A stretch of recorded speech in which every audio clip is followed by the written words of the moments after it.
It is 9:41 at night. The sun has been gone for more than an hour.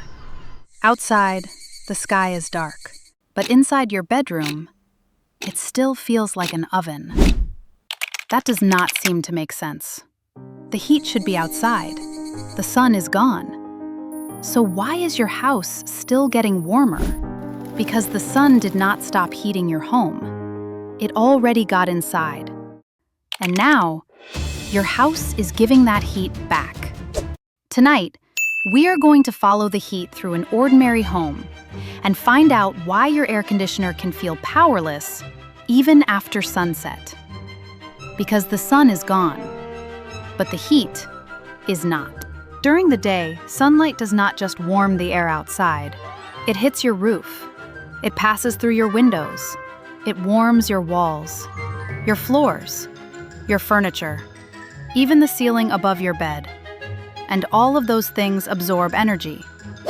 Think of your home like a thermal battery. Not a battery that stores electricity, but one that stores heat. All afternoon, the sun is charging it. Then, after sunset, that stored heat starts moving inward. Slowly, silently, and often, right when you are trying to sleep. The first suspect is usually above your head, the roof. On a hot summer afternoon, a dark roof can become dramatically hotter than the air around it. And underneath that roof, there may be an attic, a hidden space that traps heat for hours. That attic does not need to be inside your bedroom to affect your bedroom. If the ceiling below it is poorly insulated, or if warm attic air leaks through gaps around lights, wiring, ducts, or an attic hatch, that heat has a path down, straight into the rooms below. This is why upstairs bedrooms can feel unbearable at night, even when the rest of the house is only uncomfortable. The heat has been waiting above you all day. But the roof is not always the biggest culprit. Sometimes, the heat entered through the windows, especially the windows that face the afternoon sun. Glass is strange.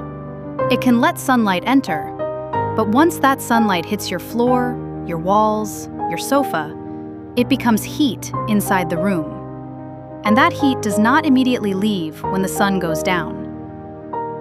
Brick, concrete, stone, tile, heavy furniture.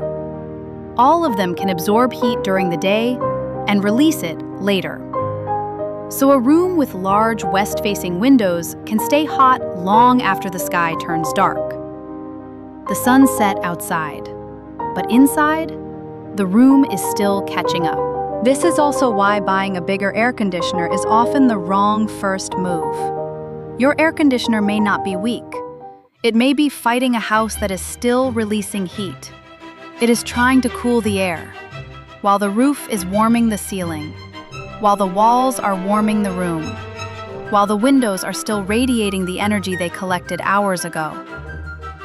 That is not one problem. That is several problems, arriving at the same time. So what actually works? The answer is not one magic product. It is a sequence. You want to stop heat before it gets inside. First, block sunlight outside the house. Exterior shade is powerful because it stops the sun before the glass heats up. Awnings, exterior blinds, shade sails, trees. Even temporary outdoor shade can make a real difference on the right window. Second, slow the heat moving through the roof and ceiling. A well-sealed, well-insulated attic does not make the sun disappear, but it makes it much harder for that heat to reach your bedroom. And do not ignore the attic hatch. A poorly sealed hatch can behave like a weak spot directly above your living space. Third, be careful with ventilation advice.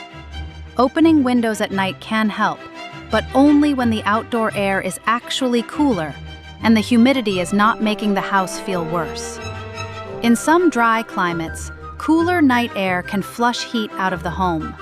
But in a hot, humid night, opening every window may simply bring more warm, wet air inside. And attic fans are not automatically a solution either. If the attic is not properly separated from the living space, a fan can pull your expensive conditioned air upward and make your air conditioner work even harder. There is one more source of heat that people forget. The heat you create inside the house. A hot oven, a clothes dryer, a dishwasher, long hot showers, gaming computers, lighting. All of them add heat after the sun has already gone down. So sometimes the real question is not, why is my house still hot? It is, what is still heating it? Here's a simple test you can do tonight. Around 2 hours after sunset, walk through your home.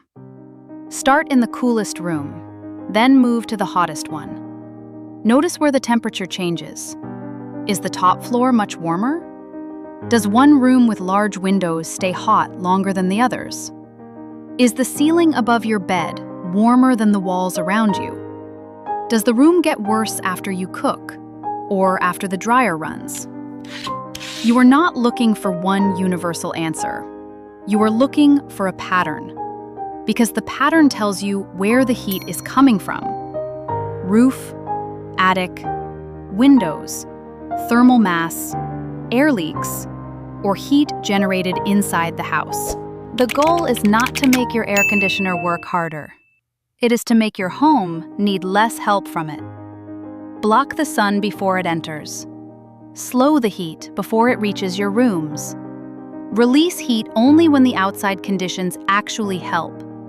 And stop treating every hot bedroom like an air conditioner problem. Sometimes, the problem is not the machine trying to cool your home. It is the home still heating itself. The sun went down, but your house did not get the message. Not yet.